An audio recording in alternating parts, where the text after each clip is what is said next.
देखिए मैं general briefing आपको बता दूंगा। यहाँ पे जो है ये कम्युनिटी के जो मेंबर हैं संजय शर्मा जी, इनके ऊपर कुछ नामालूम वजू बाजारों में जो है दहशतगर्दों ने ये प्लान करके अटैक किया है। और इसमें हमारे पास जो अभी तक इंफॉर्मेशन मिली है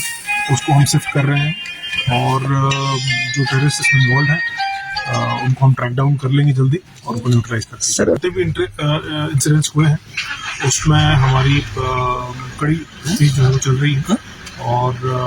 इसका नतीजा यही होगा कि जो टेररिस्ट हैं उनको न्यूट्रलाइज कर दिया जाए, और जो उनकी ये नापाक मंसूबे हैं उनको हम कतई कम्युनिटी में देंगे। और सर जो वाक़े लगाए जाएंगे, देखिए जैसा कि आप जानते हैं कि यहाँ पर भी हमारे पास जो है सिक्योरिटी के इंतजाम थे,